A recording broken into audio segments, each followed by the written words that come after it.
제가 개인적으로 이제 해외 생활 한 23년이었더라고요. 네, 23년 했으니까 영어 잘하겠다 생각하지 마시고요. 네, 영어 못합니다. 네, 오해하지 마시고 해외 23년 해외 생활하면서 해외에서 접한 국내 소식, 네, 대한민국의 소식, 네, KBS에서 해외에서 이렇게 국내 소식을 하는 뉴스가 방영되고 했었습니다. 네, 그래서 그걸 통해서 이렇게 볼 때 제가 놀랬던 사건 중에 하나가 숭례문, 남대문이 전소되는 사건. 네. 기억나세요? 네, 2008년에. 네, 그걸 이렇게 보는데, 저런 일이 일어날 수 있을까? 어떻게 해서 저런 일이 일어날 수 있을까라는 그런 마음이 들더라고요. 남대문이 불이 타는. 그 모습을 보면서, 저런 일이 어떻게 일어날 수 있을까? 그러면서 이제 나오는 뉴스가 어떤 사람의 방화로 인해서 화재가 일어나 2층이 무너지기 시작하고 5시간 만에 누각만 빼놓고 전체 숭례문이 전소된 사건이 있었습니다. 근데 이 숭례문이 전소되자마자 그 다음에 들려오는 뉴스 소리는 이걸 어떻게 복원해야 하느냐. 복원해야 하는 소리가 들렸고요. 그리고 5년여 만에 한 5년이 지나서 그 숭례문이 복원되었음을 여러분이 기억이 안 나실 겁니다. 해외 살면 다 애국자가 돼서요. 그런 게 하나하나가 다 귀에 들어오고요. 5년여 만에 그 숭례문이 지금 그 남대문 숭례문이 다시 복원되어졌음을 옛날 그대로 복원되어졌음을 저희들의 역사 속에서 이렇게 알 수가 있습니다. 제가 해외에 있으면서 들었던 놀란 사건 중에 하나입니다. 그러면서 이제 제가 생각했던 것이 그럼 왜 복원했을까? 그죠? 숭례문, 남대문이 전소됐을 때 모든 사람들은 그것이 복원되어져야 된다라고 마땅히 여겼고요. 국가는 당연히 그거를 복원시키기 위한 진행 절차를 거쳤고요. 옛날 그대로의 모습으로 복원하기에 이르렀던 겁니다. 20세기 후반에 일어났던 우리나라 최대의 화재, 대형각 호텔 기억나시는지요? 네, 대형각 호텔, 회원동에 있었던 대형각 호텔은 복원되지 않았습니다. 네. 그런데 남대문, 숭례문은 복원되어졌다는 겁니다. 왜 복원되어졌을까? 그 이유를 이렇게 묵상하는데 묵상하자마자 그냥 답이 나오더라고요. 숭례문은 복원되어져야 하니까. 네. 왜 복원됐을까? 하자마자 그냥 답이요. 복원되어져야 하니까. 복원되어져야 하니까. 우리 인류, 그러니까 우리 대한민국 역사의 뿌리고요. 그 문화, 역사를 보존해야 될 책임이 우리에게 있기 때문에 그것은 당연히 복원되어져야만 했던 겁니다. 오늘 말씀도 이제 장차 하나님의 심판의 불에 의해서 무너질 하나님의 심판이 임함으로 전소될 이스라엘이 다시 회복되어질 것을 예언하고 있습니다. 왜요? 왜 복원되어져야 하나요? 하나님의 백성이니까. 왜 복원되어져야 되는가? 하나님의 백성이니까 이스라엘은 다시 회복되어져야만 했던 겁니다. 지난주 말씀 속에 선지자 아모스는 하나님의 심판 가운데서도 남은 자들이 있을 것이고 그 남은 자들이 구원받을 것을 농부가 채질하는 비유. 네, 농부가 채질하는 비유. 꼭 제가 이렇게 표현을 해야 이해하시죠, 그죠? 네, 농부가 채질하는 비유를 통해서 확증하셨습니다. 이스라엘의 심판 가운데서도 남은 자가 있을 것이고 알갱이는 단 하나도 땅에 떨어지지 아니할 것이다. 이제 그들을 통해서 이스라엘이 회복되어질 것을 약속하고 있는 것이 오늘 말씀입니다. 바로 이 말씀을 듣고자 우리는 아모스 1장부터 달려온 겁니다. 이 말씀을 듣고자 저희들이 그동안 기대온 겁니다. 이 말씀이 오늘 대한민국에 임하기를 소망하면서 저희들이 오늘 말씀을 소망하며 온 것입니다. 이 5가지의 약속이 오늘 말씀 속에서 주어지는데요. 먼저 11절을 보면은 다윗 왕가의 왕권이 회복되어질 것이다. 그 두 번째, 그 회복된 그 다윗 왕권의 만국을 기업으로 주시겠다가 12절에 약속되어져 있고요. 그리고 13절을 보면은 풍요와 번영의 축복의 약속이 주어지고 있고 14절은 이스라엘의 해방과 본토 귀환의 약속, 그리고 마지막 15절은 영원한 평안과 보전의 약속이 주어지고 있습니다. 선지자 아모스는 1장부터 초지일관 이스라엘을 향해서 가감없이 하나님의 심판의 메시지를 선포해 왔습니다. 그러다가 이제 자신의 예언을 마무리하는 결론부에 들어와서는 이제 그 이스라엘의 재건과 회복을 예언하고 있습니다. 왜 갑자기 마음을 바꿨을까요? 북이스라엘 사람들한테 몰매 맞을까봐 그랬던 건가요? 더 이상 그 핍박을 견딜 수가 없어서 무릎 꿇은 것일까요? 계속해서 심판의 메시지를 해오다가 마지막 순간에 이제 회복과 재건의 예언을 선포하고 있습니다. 이는 분명하게 저와 여러분에게 하나님의 그 심판, 이스라엘뿐만 아니라 온 세상을 향해 선포되는 하나님의 심판의 목적은 파괴가 아니라는 겁니다. 멸망이 아니라는 겁니다. 구원이고 회복이라는 겁니다. 하나님의 심판, 징계, 치리 그 자체도 회복과 구원으로 나아가는 하나님의 거룩한 도구임을 보여주고 있는 것이 오늘 마지막 말씀입니다. 사실 아모스서를 보면은 98%가요 심판의 메시지입니다. 98%가 하나님이 징계하시겠다, 하나님이 재앙을 내리시겠다, 그 심판의 말씀입니다. 단지 2%만이 회복과 재건에 대한 말씀입니다. 바로 이 2%의 중요성을 깨닫게 해주는 것이 오늘 말씀입니다. 제가 이렇게 경영학을 공부했는데요. 그래서 이렇게 세상 속에서 특별히 이 광고나 이런 면에 있어서 이 상업적 광고에 대해서 관심이 많습니다. 특별히 제가 해외에 있으면서 본 광고 중에, 대한민국 광고 중에 사실 그걸 제가 하나 사갖고 와서 여러분에 보여드리려고 하다가 괜히 그 회사에서 협찬받았다고 오해할까 봐요. 2% 부족하다라는 광고 기억나시나요? 오래전에 한 10년 전에. 그것도 음료회사에서, 모 음료회사에서 2% 부족이라는 광고를 갖고 음료를 만들어서 판매하기 시작합니다. 상당히 과학적이고요. 저에게는 그것이요. 와, 이거는 상당히 좀 유행을 일으키겠구나, 충격을 주겠구나, 센세이션을 일으키구나 생각했었습니다. 2% 부족한 광고, 음료 광고입니다. 이 광고가 어떻게 나왔는지 아시는지요? 왜 2%라고 그랬는지 아시는지요?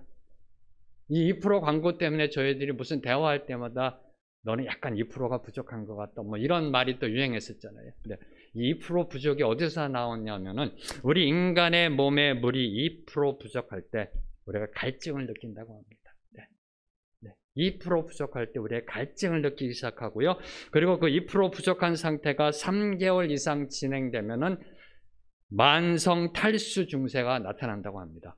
우리의 몸에 2% 물이 부족하면 갈증을 느끼기 시작하고요. 이게 3개월 이상 진행되면 만성 탈수 증세가 나타난다고 합니다. 특히 혈액은, 저희들의 혈액은 90% 이상이 수분으로 이루어져 있습니다. 그래서 몸속에 물이 부족하면 혈액량이 줄어들게 되고요. 혈압이 낮아지고요. 어지럼증을 유발하여 위험한 상황을 초래할 수 있다고 합니다. 어디서부터? 2%의 부족함으로부터. 그리고 우리의 몸속에 탈수 증세가 계속되면 필수 아미노산이 전신에 전달되지 못해 쉽게 피로해지고요. 무기력에 빠지게 되고요. 그리고 무엇보다도 피부 속에 콜라겐과 엘라스틴 섬유가 파괴돼서 피부에 주름이 늘어난다고 합니다. 우리 자매님들 물 많이 드세요. 수분이 부족하면 주름이 생긴다고 합니다. 그리고 마지막으로 대장 내 수분 부족으로 변비 증상이 일어나 소화기관에 문제가 생긴다고 합니다. 이게 만성 탈수 증세. 바로 이 증세, 바로 이 영적 탈수 증세가 이스라엘 사회에 만연하였던 겁니다. 그것도 심각한 중증 상태, 아니 죽기 직전 상태까지 나아가는데도 그들은 그 상황을 몰랐던 겁니다. 바로 이때 이 이스라엘 상황 속에 필요한 것이 바로 2%의 물이었다는 겁니다. 아니 2%의 하나님의 은혜, 2%의 하나님의 은혜가 부어진 것이 바로 오늘 말씀이라는 겁니다. 2%의 하나님의 은혜가 부어지면 98%의 망가진 몸이 회복된다는 겁니다.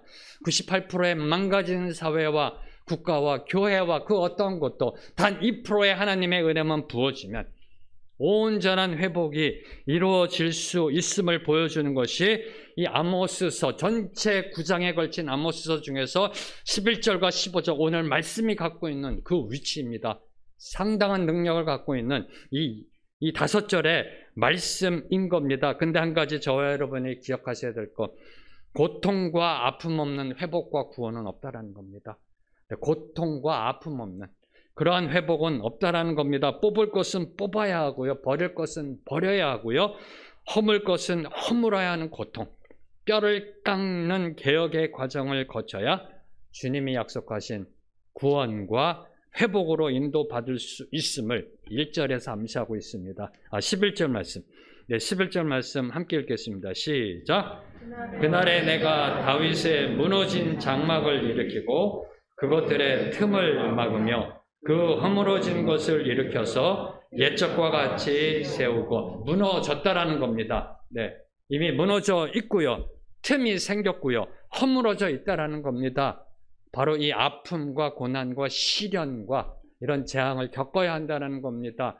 그리고 이를 통해서 주님이 주시는 그날에, 그날에 11절에 보면 시작이 그날에로 시작합니다. 그날에는 이 아모스서에서 계속해서 2장 16절부터 그날에가 나오는데 심판의 날을 지칭합니다. 그날에 하나님이 심판할 것이다. 그날에 하나님이 재앙을 선포하실 것이다. 그날에 북이스라엘을 불러 다스릴 것이다. 계속해서 심판을 강조하셨었는데 바로 그날이 이제 동일한 the same day, the day, 그날이 이제 구원과 회복의 은혜로 반전되어질 것을 선포하는 것이 11절의 시작입니다. 그날에. 바로 그날에가 여러분의 인생에 선포되기를 선포합니다. 이 땅에, 이 나라, 이 민족에, 한국 교계에 바로 그날에가 선포되기를. 동일한 그날입니다. 동일한 the same day, 그날에, 심판의 날에 이제 하나님의 구원이 이루어질 그 반전을 선포하고 있는 것이 11절의 시작입니다. 바로 그날은 다윗의 무너진 장막이 다시 세워지는 날입니다. 그날이 되면 다윗의 왕권과 영광이 회복되어지고요. 그리고 이스라엘이 남과 북으로 갈라져서 생겼던 분열과 다툼과 정쟁과 미움과 시기와 질투와 그런 모든 것들이 다 메워지고 허물어진 것들이 다시 세워져 하나의 통일된 나라, 다시 하나가 될 것을 선포하고 있는 것이 11절의 말씀입니다. 자, 그러면은 이 다윗의 왕권, 다윗의 나라가 회복될 것을 말씀하시면서 왜 하나님은 다윗의 왕권 또는 다윗의 왕궁이라 하지 않고 장막이라고 말씀하셨을까요? 11절에 보면 내가 다윗의 무너진 왕궁을 일으키고라고 안 하시고요. 장막을 일으키고라고 하시고 계시다는 겁니다. 왜 왕궁이라 안 하고 장막이라 하셨을까? 다윗의 장막. 왜 그러셨을까? 왕궁은 인간이 세운 것입니다. 왕궁은 인간이 세운 것이고 인간이 지은 것이고 장막은 하나님이 세우신 것이기 때문에 다시 말해 왕궁은 인간이 기거하는 곳이고 장막은 하나님이 거하시는 곳. 다시 말해 무너진 다윗 장막의 회복은 하나님의 임재의 회복. 떠나셨던 하나님의 영광이 다시 돌아오는 에스겔서에 예루살렘을 떠났던 하나님의 영광이 이제 다시 돌아오는 환상을 보여주셨던 것처럼 하나님의 영광의 임재가 회복되어질 것을 선포하고 있는 겁니다. 참고로 오늘 큐티 말씀 베드로후서에 나와 있는 장막은 인생의 장막을 이야기하는 겁니다. 큐티 하신 분들은 뭘 얘기하는지 아실 거고요. 큐티 안 하신 분들은 뭔 소리요? 그러실 겁니다. 오늘 사도 베드로가 오늘 베드로후서에서 큐티 말씀에서 얘기한 그 장막은 인생의 장막이고요. 여기에서 지금 말하고 있는 이 장막은 하나님의 장막, 하나님이 거하시는 것. 그리고 두 번째 장막이라고 한 이유는 장막은 출애굽 당시에 하나님의 임재로서 하나님의 인도와 하나님의 동행하심과 보호하심을 상징합니다. 장막이 함께 움직입니다. 장막이 함께 움직이며 이스라엘 백성을 인도하고요. 이스라엘 백성을 지켜 보호하신 바로 그것을 상징하는 것이 장막이라는 겁니다. 따라서 이 다윗의 장막이 무너졌다 다시 일어난다는 것은 그 이스라엘의 회복은 하나님의 임재와 동행 그리고 보호하심으로 이루어질 것을 암시하며 저와 여러분에게 교훈하고 있는 겁니다. 뭘 교훈하나요? 저와 여러분이 반드시 기억해야 될 것. 이 회복의 은혜는 왕궁이 아니라 장막에 거할 때 부어진다는 겁니다. 다시 선포합니다. 이 회복의 은혜, 구원의 은혜는 놀라운 하나님의 축복의 은혜, 이제 15절까지 선포된 이 놀라운 축복의 은혜, 반전의 은혜는 저와 여러분이 왕궁이 아니라 세상 왕궁이 아니라 주의 장막에 거할 때 부어진다는 사실입니다. 사랑하는 성도 여러분, 저와 여러분이 소망해야 될 것은 세상 왕궁이 아니라는 겁니다. 이 땅에 세워가는 우리 인간의 인간의 왕궁, 우리의 그 자리를 넓혀가고요. 우리의 삶의 모습 속에 점점 더 세상 것으로 채워가는, 거기에 이 은혜가 주어진다는 것이 아닙니다. 주의 장막에 거할 때. 주의 장막에 거할 때. 선포합니다. 여러분의 인생이 주의 장막이 되기를 선포합니다. 여러분의 가정이 주의 장막이 되기를 선포합니다. 여러분의 자녀들의 삶이 이 주의 장막이 되기를 주님의 이름으로 선포합니다. 이래야 이 은혜를 받을 수 있다는 겁니다. 사랑하는 성도 여러분, 다 아시잖아요. 다 아시는 진리잖아요. 부탁합니다. 목사로 제발 이렇게 사십시오. 네. 세상 것 바라보지 마시고요. 왕궁을 세워가지 마시고 주의 장막 안에 거하십시오. 주의 장막 안에 거할 때 하나님이 인도하시고 임재하시고 보호하시고 이끌어주시고 일으켜 세워주실 줄로 믿습니다. 이제 12절은 장차 회복될 이스라엘에게 만국을 기업으로 주실 것을 약속하고 계십니다. 12절 말씀, 12절 말씀 함께 읽겠습니다. 시작. 그들이 내 이름으로 일컫는 만국을 기업으로 얻게 하리라. 이 일을 행하시는 여호와의 말씀이니라. 이스라엘의 남은 자들을 통하여 이제 다윗의 왕권, 왕가가 다시 회복이 일어납니다. 회복될 뿐만 아니라 주변의 모든 나라들도 그들의 통치 아래 들어오게 될 것을 예언하고 있는 말씀입니다. 이 말씀은 이스라엘이 이제 다윗 왕권 시대에 그 강건한 그 군사력을 바탕으로 주변 나라들을 침공하여 그 영토를 확장한다는 의미가 아닙니다. 하나님을 알지 못했던 세상의 만국 백성들이 이제 하나님을 인정하고 하나님께 돌아올 것이며 그로 인해 하나님의 나라가 더욱더 견고하게 세워져 확장되어져 완성될 것을 예언하고 있는 것이 바로 이 12절의 말씀입니다. 이스라엘의 민족적, 이스라엘의 영토적 경계를 초월하여 이제 하나님의 나라가 땅끝까지 세워져 갈 것을 보여주고 있는 겁니다. 왜 그러면 에돔이라는 단어를 여기다 쓰셨을까, 하나님이요? 네. 에돔의 남은 자. 왜 에돔일까요? 네. 왜 아수르가 아닐까요? 왜 바벨론이 아닐까요? 네. 성경을 보면은 에돔과 모압은 하나님을 대적한 나라의 대표적인 나라의 상징으로 쓰여집니다. 네. 에돔이란 나라는 그 특정한 그 나라가 아니라 상징적인 하나님을 대적한 나라. 그래서 이스라엘의 원수된 나라, 이스라엘을 미워했던 나라, 이런 나라, 이스라엘의 원수까지도, 하나님을 대적했던 원수까지도 그 중에서 남은 자들이 있어 하나님의 백성이 될 것을 보여주는 게 에돔의 남은 자입니다. 바로 이 은혜 때문에 저와 여러분이 오늘 이 자리에 앉아 있는 겁니다. 네. 이 에돔의 남은 자라는 은혜가 주어지지 않았으면은 우상 숭배로 가득했던 조선 땅, 대한민국 땅에 저와 여러분이 오늘 이 자리에서 하나님의 은혜의 말씀을 들을 수 있을런지요. 얼마나 감사한지요. 에돔의 남은 자, 바로 저와 여러분. 네. 에돔인데 하나님이 남겨주셔서 하나님을 알게 된 바로 이 은혜가 임하게 된 것입니다. 이러한 하나님에 대해 적대적인 에돔을 포함하여 모든 만민이 다 하나님의 백성이 될 것. 저와 여러분, 대한민국, 지금도 저 북한 땅에서 지하교회에서 하나님을 찾고 있는 그 백성들이 모두 다 하나님의 백성이 될 것. 저 아프리카에서, 남미에서, 유럽에서, 북미에서 하나님의 백성들이 다 하나님 나라의 백성이 될 것. 바로 이것은 다윗 왕권의 회복에 달려 있음을 강조하는 겁니다. 11절에 보면 다윗 왕권이 회복되어짐으로 인하여 세계 만국 기업이 그 아래로 들어가게 될 것이다.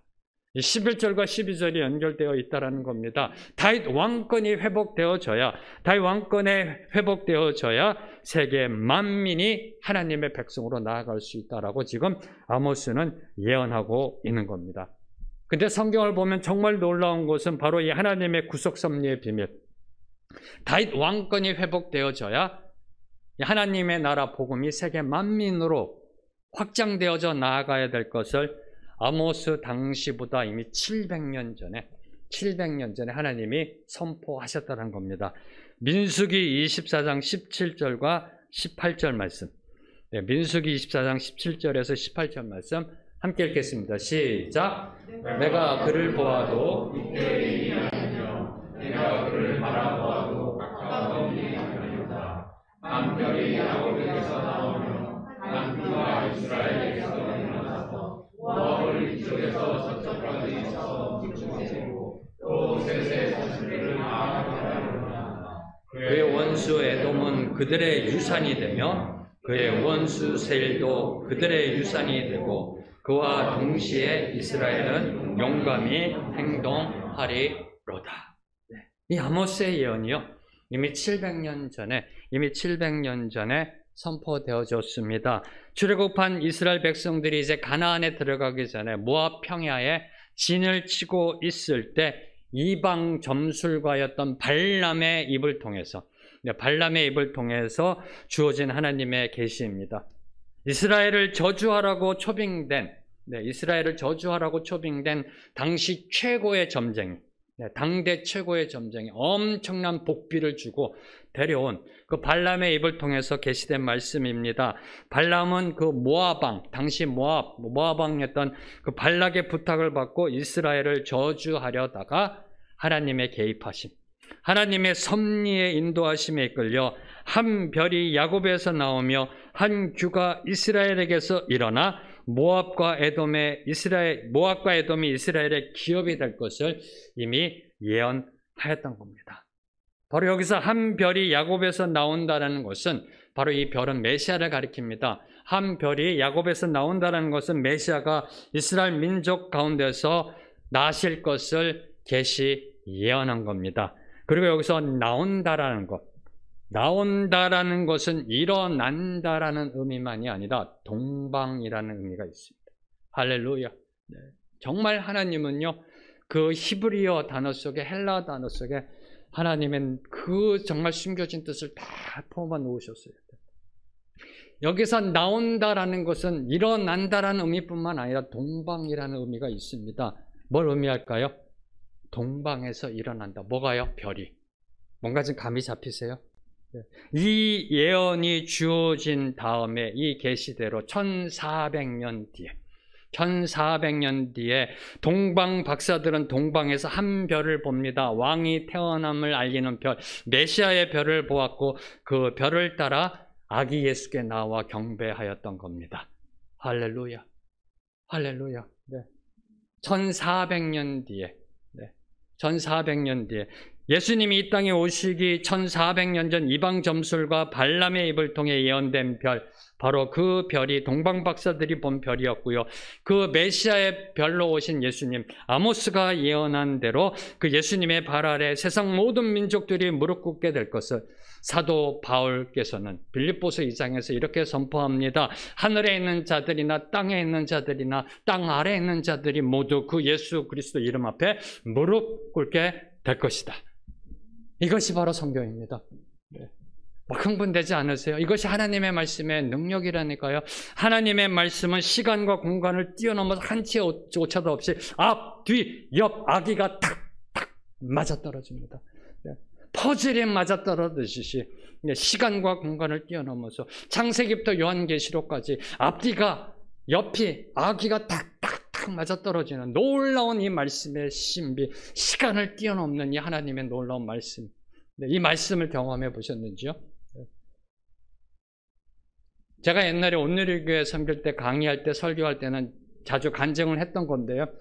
제가 신학교에서 공부할 때, 그리고 성경을 연구할 때 제 전공이 신약에서의 구약의 인용입니다. 신약에 인용된 구약을 어떻게 해석해야 되는가, 특별히 사도 바울이 이사야를 어떻게 인용했는가, 그 말씀을 묵상할 때요, 하나님이 보여주시는데 이쪽에서 구약에서 말씀이 신약을 보여주면서 맞아떨어지고요, 신약의 말씀이 구약의 말씀을 생각해서 맞아떨어져서 퍼즐을 보여주시는데 그때만큼 행복했던 적이 없습니다. 그 말씀이 하나같이 모여들어서 착착착 퍼지는 거예요. 그때마다 제가 간증했던 게, 하나님과, 제가 원래 춤춥니다. 춤을 잘 못 춥니다. 그런데 하나님과 이 말씀이라는 성경이라는 플로우에서 하나님이 이끄시는 스텝대로 춤을 추고 있는 그 느낌. 하나님이 이끄시는 대로 스텝을 받을 때 거기 불이 팍 들어오고 구약과 신약이 서로 연결되어지고 그 말씀이 비춰지는데요. 정말 놀라운 은혜.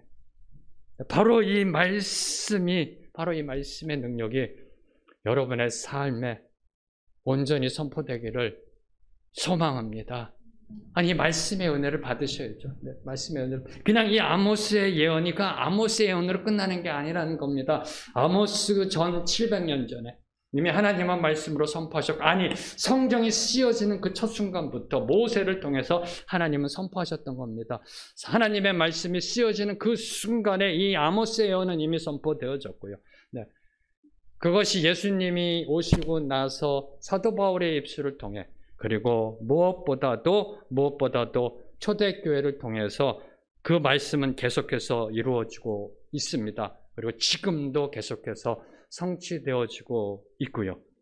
사도행전 15장을 보면은 바울과 바나바의 전도를 통해서요, 많은 이방인들이 예수님을 믿게 되었습니다. 그래서 이방인들에게도 복음을 전해야 되는가?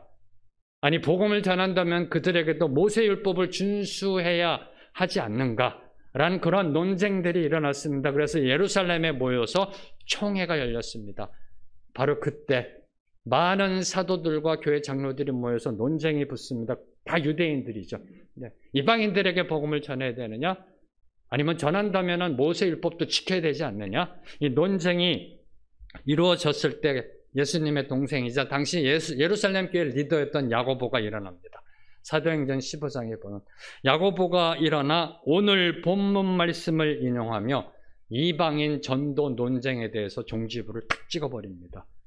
네, 사도행전 15장 16절에서 17절 말씀, 두 절 말씀 함께 읽겠습니다. 시작. 이후에 내가 돌아와서 다윗의 무너진 장막을 다시 지으며 또 그 허물어진 것을 다시 지어 일으키리니 이는 그 남은 사람들과 내 이름으로 일컬음을 받는 모든 이방인들로 주를 찾게 하려 함이라 하셨으니. 아멘.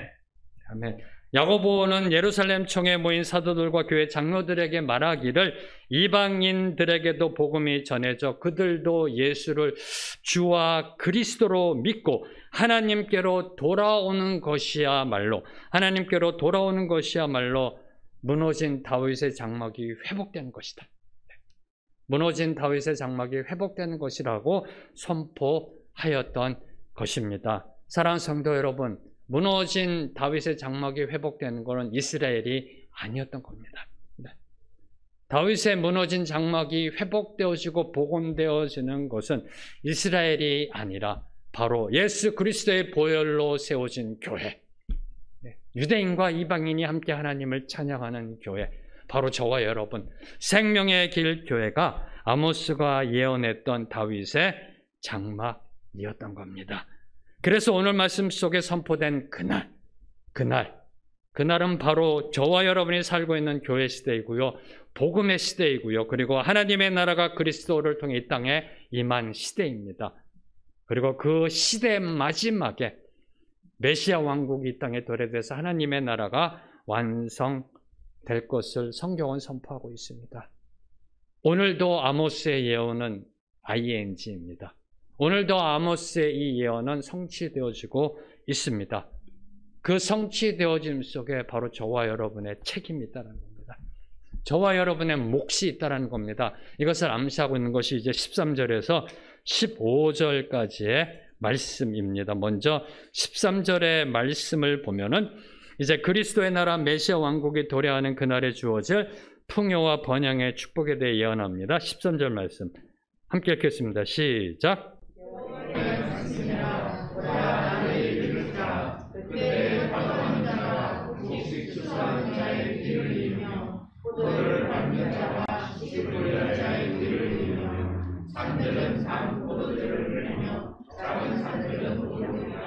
아멘. 하나님은 아모스를 통해서 다윗 시대의 영광과 그 나라가 회복되어질 것이다. 그리고 그 나라의 세계 만국을 기업으로 주실 것이다. 그러면서 이제 13절부터는 그날에 주어질 축복과 번영을 선포하고 있는 겁니다. 파종하는 자가 곡식 추수하는 자의 뒤를 이으며 포도를 밟는 자가 씨 뿌리는 자의 뒤를 잇는다. 무슨 의미일까요? 무슨 의미일까요? 이는 농사가 너무 잘 되어서요, 농사가 너무 잘 되어서 곡식을 베고 나서 쉴 틈 없이 밭을 갈아 씨를 뿌려야 하고요. 씨를 뿌리고 나서 또 쉴 새 없이 포도를 수확해야 하며, 그리고 곧바로 다시 곡식을 추수해야 하는 차고 넘쳐나는 풍성한 축복을 묘사합니다. 한마디로 말하면 농한기가 없는 결실과 풍성한 수확의 축복을 의미합니다.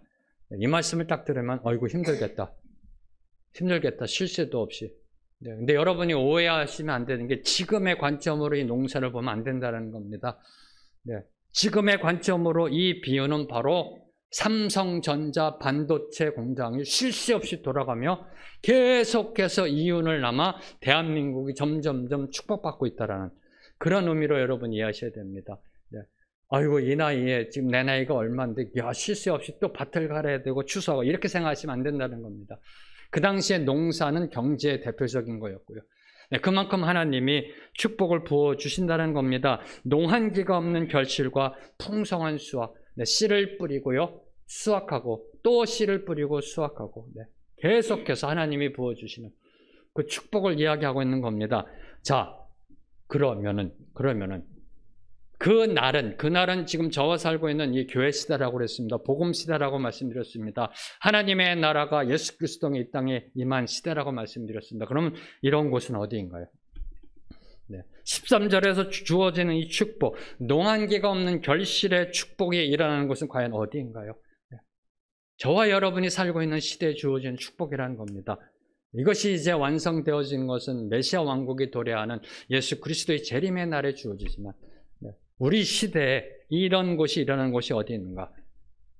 그것은 바로 영적 추수터를 지금 이야기하고 있는 겁니다. 성령의 역사하심 속에 복음의 씨를 뿌리며 그 열매를 거두고, 열매를 거두면서 또 복음의 씨를 뿌리는 그 영혼의 추수가 넘쳐나는, 사도행전을 보면 초대교회 때 복음의 씨앗이 뿌려지니까 3,000명이 5,000명이 놀라운 그 추수의 역사가 이루어졌음을, 영혼의 추수가 이루어지며 또 복음의 씨를 뿌리고 또 추수가 일어나고, 바로 이 놀라운 축복의 역사가 저와 여러분의 시대에도 일어나야 한다는 겁니다. 하나님은 대한민국을 사랑하셔서 20세기 후반에 온누리 교회를 비롯해서 하나님의 교회를 사용하여 바로 이것을 보여주셨습니다. 계속해서 사람들이 몰려오는, 교회로 몰려오는, 계속해서 사람들이 몰려오는, 그게 온누리 교회였고요, 그게 사랑의 교회였고요, 그게 지구촌 교회였고요, 그게 지금의 분당 우리 교회였고요, 지금도 ING라는 겁니다. 지금도 ING. 그래서 예수님은 오늘도 추수할 것은 많되 일꾼이 적으니 추수하는 주인에게 청하여 추수할 일꾼을 보내주소서 하라라고 말씀하고 계시는 겁니다. 추수할 것은 많습니다. 근데 일꾼이 적더라고 예수님은 오늘도 말씀하고 계십니다. 바로 이 13절에 풍성한 축복이 부어지는 곳은 바로 우리의 영적 추수토, 영혼을 추수하는 곳이 되어져야 함을 말씀하고 계시는 겁니다. 저희 생명의 길 교회가 주님의 추수의 일꾼으로 쓰임받게 되기를 소망합니다. 이제 내년에 저희들이 전도 대상자를 작정합니다. 전도 헌금을 작정합니다. 바로 이것이 이 영혼 추수토의 거룩한 도구로 쓰임받게 되기를 선포합니다. 저희들이 계획하고 있는 결신자 만남의 잔치 상반기 하반기 2번 할 겁니다. 그리고 내년 11월에 있을 새성령 축제, 바로 이것이 하나님의 영혼의 추수를 하는, 풍성한 추수를 하는 데 쓰임받는 거룩한 도구가 되기를 소망합니다. 아니 그렇게 될 겁니다. 저희들이 기도할 때 이 13절에 주어진 축복, 이 축복이 임할 줄로 믿습니다. 자, 그러면 13절 후반부에 산들은 단 포도주를 흘리며 작은 산들은 노골이라는 것은 과연 무엇을 의미할까요? 앞부분은 이해했는데 이제 뒤에 나오는 산들은 단 포도주를 흘리며 작은 산들은 노골이라. 참고로 성경의 예언서는요 시적으로 표현하고 있습니다. 산문식이 아니고요. 편지나 이런 것처럼 산문식이 아니라 시적으로 표현하고 있기 때문에 여러분이 잘 이해를 하셔야 된다는 겁니다. 그래서 저는 성도들도요 가능하시면 원어를 공부하라고 말씀드립니다. 히브리어를 공부하시고 헬라어를 공부하시고 조금만 공부하신 다음에 그 도움받을 수 있는 도구들이 있어요. 소프트웨어. 그거 갖고서 어떻게만 하면, 방법만 알면 금방 다 하실 수 있습니다. 원어로 보셔야 원어로 보셔야 그 의미를 여러분이 이해할 수 있습니다. 이 산들은 단 포도주를 흘린다. 작은 산들은 녹는다. 이 산들이 다 녹아 흘러내린다는 의미가 아니라요. 네, 이 또한 수확의 풍성함을 강조하는 겁니다. 네, 이 표현이 어떤 표현이냐면 산들이요, 꿀과 젖과 같이 녹아 흐를 것을 표현하는 겁니다. 네, 산들이 녹아서요 꿀이 되고요. 네, 그 수많은 산들이, 네, 이스라엘은 거의 산지가 많습니다. 그 산들이 녹아서 꿀이 되고 젖과 같이 흐르게 되는, 다시 말씀드리면 젖과 꿀이 흐르는 땅, 네, 젖과 꿀이 흐르는 땅이 될 것을 말씀하신 겁니다. 언제요? 그날에 이 놀라운 축복이 부어질 것을 말씀하고 계시는 겁니다. 지금 이 축복을 누리고 계시는지요? 이 축복을 누리고 계시는지요? 여러분의 인생이, 여러분의 가정이 젖과 꿀이 흐르는 땅이 되셨는지요? 산들이 녹아내리고요. 하나님의 부어주시는 풍성함의 축복을 받고 계시는지요? 어떻게 하면 이 축복을 받을 수 있을까? 그날에 저와 여러분이 살고 있는 복음의 시대, 교회의 시대에 어떻게 하면 이런 축복을 받을 수 있을까? 레위기 26장 3절에서 5절 말씀 함께 읽겠습니다. 시작. 너희가 내 규례와 계명을 준행하면 내가 너희에게 철따라 비를 주리니 땅은 그 산물을 내고 밭의 나무는 열매를 맺으리라. 너희의 타작은 포도 딸 때까지 미치며 너희의 포도 따는 것은 파종할 때까지 미치리니 너희가 음식을 배불리 먹고 너희의 땅에 안전하게 거주하리라. 이 축복의 시작은 너희가 내 규례와 계명을 준행하면. 너무나 감사한 거예요. 젖과 꿀이 흐르는 땅의 축복을 받는 거는요, 저와 여러분이 성경을 한 100번 읽어야 되고요, 아니 암송해야 되고요, 주일 성수해야 되고 11조 안 빠뜨려야 되고 새벽 예배 빠지면 안 되고가 아닙니다. 얼마나 감사해요. 간단하잖아요. 하나님의 말씀대로 지켜 살라라는 겁니다. 하나님의 말씀대로만 살면 그런 축복이 부어진다. 언제? 그날에. 저와 여러분이 살고 있는 이 시대에. 당시 이스라엘에게 기업으로 주어진 땅은 가나안 땅입니다. 여러분이 잘 알고 있다시피 가나안 땅은 거의 80% 이상이 척박한 땅입니다. 준 광야와 같은 땅, 산지고요. 헤브론이고, 그런 산지 광야와 같은 땅이 척박한 땅입니다. 근데 그런 땅이 젖과 꿀이 흐르는 땅, 산들이 젖과 같이 흘러내리고 꿀과 같이 흘러내리는 땅이 될 것이다. 어떻게 해요? 그들이 하나님의 말씀대로 지켜 준행하면 하나님이 100배, 60배, 30배의 결실의 축복을 부어주시기 때문입니다. 그 척박한 땅, 산지 광야와 같은 땅이 어떻게 젖과 꿀이 흐르는 땅이 되느냐? 하나님의 말씀대로 준행하며 살아가면 하나님이 알아서 100배, 60배, 30배 놀라운 결실의 축복을 부어주기 때문에 그러한 땅이 된다라고 성경은 선포하고 있습니다. 지금 여러분의 인생이 어떠한 모습일런지요? 지금 여러분의 가정, 여러분의 자녀의 모습은 과연 어떤 모습일런지요? 저는 확실히 장담하며 확신을 갖고 선포합니다. 여러분의 인생, 여러분의 자녀, 여러분의 가정의 지금 모습이 어떠하든 간에 젖과 꿀이 흐르는 복된 터전으로 바뀔 수 있다.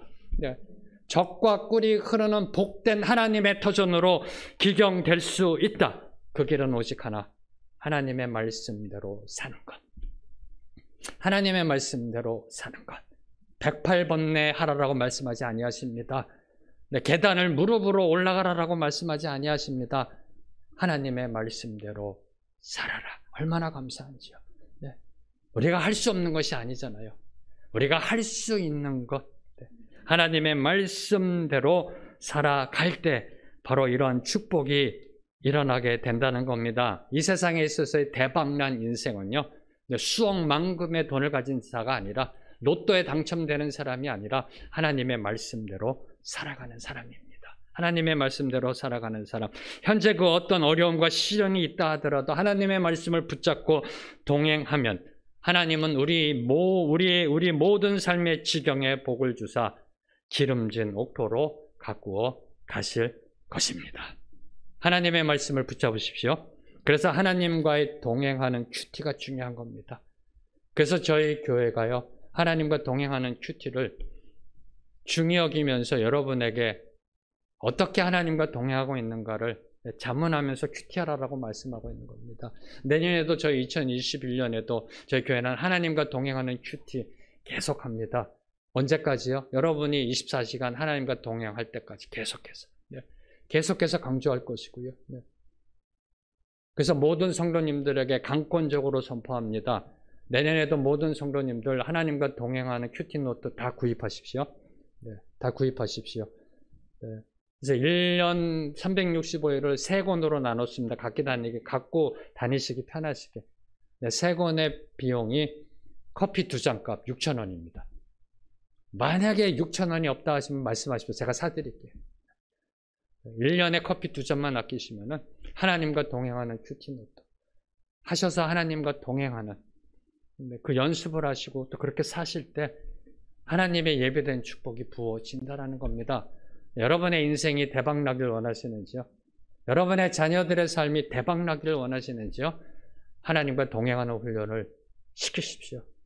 하나님과 동행할 때, 말씀대로 살아갈 때 하나님의 예배된 축복이 임할 줄로 믿습니다. 이제 14절에서 15절은 이스라엘의 해방과 영원한 보존을 약속하십니다. 자, 14절과 15절 말씀 함께 읽겠습니다. 시작. 내가 내 백성 이스라엘이 사로잡힌 것을 돌이키리니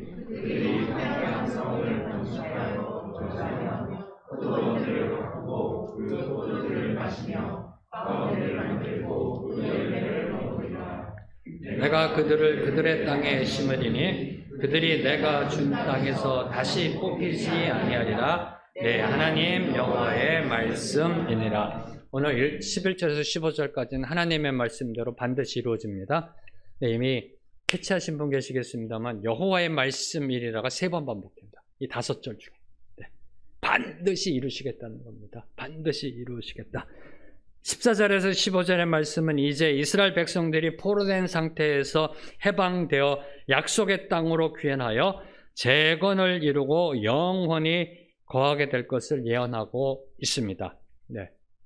그런데 이스라엘 백성들은 출 바벨론하에서 돌아온 다음에 다시 그 땅이 외국인에 의해서 헬라, 로마 제국에 의해서 정복당합니다. 그리고 디아스포라로 흩어져 삽니다. 20세기 들어와서 겨우 나라의 주권을 되찾습니다. 뭘 의미할까요? 지금 이 예언은 이스라엘이 출 바벨론의 포로 해방을 의미한다기보다는 주님의 교회를 통한 하나님의 나라가 세워져 메시아 왕국이 세워질 것을 예언하고 있다는 겁니다. 영원히 다시는 뽑히지 아니하는 그 하나님의 나라에 거하게 될 것을 예언하고 있는 겁니다. 특별히 하나님은 하나님 나라에서 하나님의 백성들이 다시는 심판받지 않을 것을 15절에 보면은 내가 준 땅에서 다시 뽑히지 아니하리라라는 약속으로 보증해 주십니다. 더 이상의 심판하지 아니하실 것을 15절에서 선포하고 계십니다. 바로 여기서 저와 여러분이 주목하는 것, 이 약속이 이루어지기 위해서, 이 약속이 이루어지기 위해서 내가 준 땅에서 다시 뽑히지 아니하리라. 바로 이 약속이 지켜지기 위해서는 다시 심겨져야 한다는 겁니다. 심겨져야 한다는 겁니다. 그래서 뽑던지 말던지 결정을 하실 거 아니에요. 다시 씨를 뿌리고 심어야 되고요. 과목들을 심어야 한다는 겁니다. 그래서 13절과 14절에 13절에 보면 씨를 뿌린다라가 나오는 거고요. 14절에 보면은 포도원을 만들고 과원들을 만든다라는 비유가 나온 겁니다. 씨를 뿌리고 과목들을 심어야 바로 이 약속이 이루어질 수 있음을 선포하고 있는 겁니다. 심지도 않았는데 어떻게 뽑을 수가 있을런지요? 심지도 않았는데 하나님이 가서 다시 뽑지 않을 거라고 선포하실 수가 없는 겁니다. 심어야 한다는 겁니다. 뽑힌 자리에 허물어진 곳에 다시 세워야 되고요. 다시 심어야 되고요. 하나님의 나라가 다시 세워져야 한다는 겁니다. 다시 말씀드리면 14절에 그 포도원을 가꾸고 과원들을 만드는 것은 우리 남은 자들의 몫이라는 겁니다. 저와 여러분의 책임이라는 겁니다. 포도원을 가꿔야 되고요. 과원들을 만들어가야 한다는 겁니다. 무너진 교회를 다시 회복시켜야 되고요. 이 나라의 민족의 황무함을 다시 회복시켜야 될 책임이 저와 여러분에게 있다라는 겁니다. 그리고 이제 그들이 포도 열매로 만든 포도주를 마시고, 여기서 말하면 이제 포도주는요, 오해하실 분이 있어서요. 14절에 보면은 그들이 포도원들을 가꾸고 그 포도주를 마시며, 늘 이런 거 갖고서 이제 저에게 얘기합니다. 목사님, 그럼 포도주는 마셔도 되는 거 아닌가요? 여기에 나와 있는 포도주는 오늘날 여러분이 알고 있는 와인이 아닙니다. 포도즙. 물 대신, 식용 대신 마셨던 거. 바로 그 부분을 이야기하고 있는 겁니다. 그 술인 그 와인을 이야기하는 게 아니라 포도즙. 그래서 포도원들을 가꾸고 그 포도즙을 마시며 과원들을 만들고 그 열매를 먹으리라. 이 말씀과 그리고 내가 준 땅에서 다시 뽑히지 아니한다라는 말씀은 그들이 행할 수고, 하나님의 남은 자로서 하나님 나라를 위하여 세워가는 그 수고로 인해 주어지는 영원한 상급과 기쁨을 비유적으로 표현하고 있는 겁니다. 이 11절과 15절의 말씀 얼마나 감사한지요. 이 11절과 15절의 말씀이요, 묵상하면서 저희 교회에, 여러분의 삶에 이 대한민국에 임하기를 간절히 기도했습니다. 그리고 이 말씀을 마무리하면서 갑자기 떠오른 말씀이 전도서의 말씀입니다. 전도서의 말씀, 전도서 3장 9절에 보면은 저와 여러분에게 이렇게 질문합니다. 일하는 자가 그의 수고로 말미암아 무슨 이익이 있으랴? 일하는 자가 그의 수고로 말미암아 무슨 이익이 있으랴? 바로 이 질문에 대한 하나님의 대답이 오늘 말씀입니다. 일하는 자가 그의 수고로 말미암아 무슨 이익이 있으랴? 포도즙을 마시게 되고 과목의 열매를 맺게 되고 하나님이 심겨준 땅에서 다시 영원히 뽑히지 않는 그 축복을 받게 된 것이다. 그리고 전도서 3장 13절은 다음과 같이 저와 여러분을 향해 선포합니다. 사람마다 먹고 마시는 것과 수고함으로 낙을 누리는, 다시 읽겠습니다. 사람마다 먹고 마시는 것과 수고함으로 낙을 누리는 그것이 하나님의 선물인 줄도 또한 알았도다. 할렐루야. 우리의 수고로 인해서 주어지는 우리의 삶의 모든 모습, 우리 성도들, 남은 자들, 그것이 바로 하나님의 선물이다라고 선포하고 있습니다. 바로 이 하나님의 선물을 받아 누리고 계시는지요? 하나님의 선물을 받아 누리고 계시는지요? 먹고 마시는 것과 수고함으로 낙을 누리는 것, 기뻐하는 것, 먹고 마시고 우리가 수고함으로, 이것이 하나님의 선물이다. 하나님의 선물을 받아 누리고 계시는지요? 다시 말씀드리면 13절과 15절, 오늘 말씀 13절과 15절의 선물을 받아 누리고 계시는지요? 주님께 쓰임받고 계시는지요? 그 말씀대로 여러분의 삶에 능력이 나타나고 계시는지요? 자, 하나님은 누구에게 이 선물을 주고 싶으실까요? 먹고 마시는 것과 수고함으로 낙을 누리는 그 선물을 누구에게 주고 싶으실까요? 누구에게 주고 싶으실까요? 우리 모두, 저와 여러분, 우리 모두 생명의 길교회 모든 성도들이요, 먼저 씨를 뿌리고 과목을 심는 하나님의 남은 자가 되기를 주님의 이름으로 선포합니다.